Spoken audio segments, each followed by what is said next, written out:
to eliminate having children and tell women that they shouldn't have children, but to figure out your career first before you decide to like settle down, because you can't really undo that once you have kids. So I think it's the exact opposite. I think you should have kids first, then do your career. What he said actually makes more sense. You should have kids first and then focus on your career.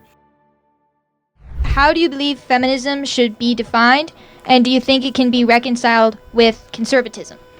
Well, so yes and no. It depends. There's first, second, and third wave feminism. First wave feminism is that women should have a right to vote. Second wave feminism had a lot of problems, which is the female liberation movement, that women should not just be at home, but they should get into the workforce. Third wave feminism is complete garbage, which is toxic modern day feminism, which is irreconcilable with any decent society, which is far more about hating men than actually respecting women.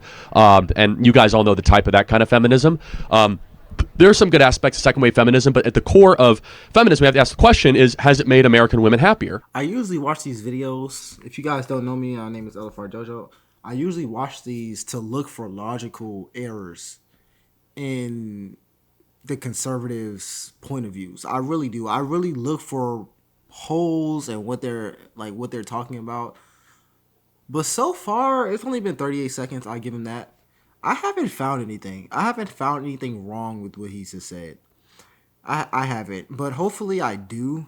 So this can like be like a real objectively fair video. But so far he's being completely right. He's 100% honest. And it hasn't actually. American women are more suicidal, more depressed, more anxious than they were prior. And I believe, and again we get in trouble for saying this, is that you should have the agency and liberty to do whatever you want. But many women, a majority, like 90+% deep down, have this urge to reproduce and to raise children, and we are telling them to forsake that and go become a CEO of a shoe company. And we're wondering why so many young ladies are miserable and angry, because they're at war with something within them that they actually want to do, which is to have a relationship, have children, and nurture future humans into this world. I would like to propose an alternative perspective.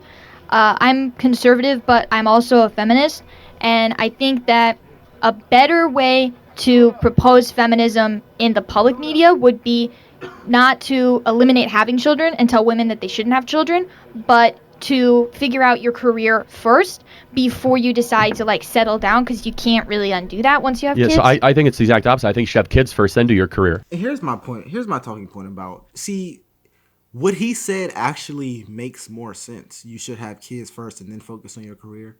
The reason I say that is because, what's the best way to say this? From my understanding, there is a literal biological clock on when you can have children.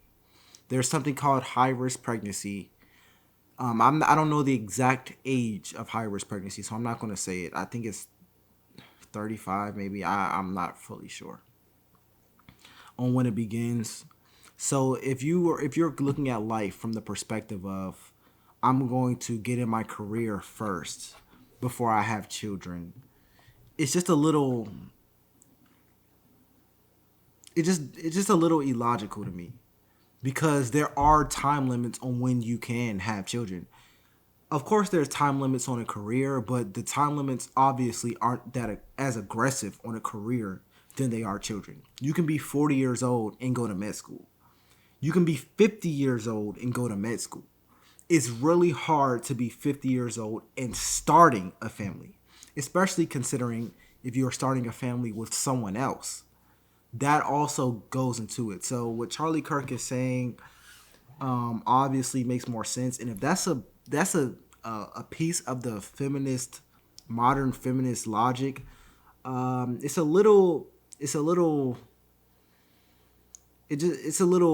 wrong, if I'm being honest. But let's continue. Because which one has a timetable on it? True, but like once you have kids, you're committed to that, and you can't really have as much of a career, so you should kind of define your I guess what I'm trying to say. Kids are way more important than being, a data scientist at Dropbox. But okay, what if you don't want to have kids? That's fine. Then go do it. You're risking that you might end up super miserable. And that's what we're seeing, is that we have seen a spike where half of women in their 30s that are unmarried are on antidepressants. Half. We've never seen a spike like this. And again, I'm not saying that's the only reason, but we've never ever seen a generation or a group of people so angry, so miserable, so medicated. And there's obviously something wrong. We know who are the happiest women in America. Women with 3 or more kids are the happiest women in America. Least suicidal. Yes, right? And by the way, it's not easy, but it's super deep. And so again, if you want to go be a data scientist, God bless you. This is country, free country. Go do that. I just think that there's a part of the story that isn't being told, which is that the opposite should be like have kids as soon as possible, and then you can go pursue your career in your late 30s once your kids are 18 years old. And it's the opposite. We tell people, wait. And by the way, when you reach your 30s, you might be infertile, you might have trouble having kids, you might need IVF, you might need all these other very, harsh treatments, and you might not even find a mate. Okay, thank you. Thank you That's very all much. He made a lot of sense in this. He made a lot of sense. If you guys have any logical fallacies in what he's saying, please let me know, because it's hard to find any. I will, like, the only problem, because I understand this young woman, but I did find something she said extremely troubling. Waiting until you're deep in your career to say, I'm going to start a family. If only life worked that way, but it just doesn't. You can't decide that. Well, you can decide whatever you want. I mean, worldwide, you can't have a whole culture of women who actually want to get married and have children deciding that, because it just doesn't work that way. It really doesn't. There are time limits on when you can get pregnant. There are no time limits on when you can, like Charlie Kirk said, be a data scientist. You can be 45 and start as a data scientist. You might not make as much money, or maybe you will. I don't know. But anyways, if you guys like videos like this, comment down below. It's LFR Jojo, and I'll see you on the next one. Peace.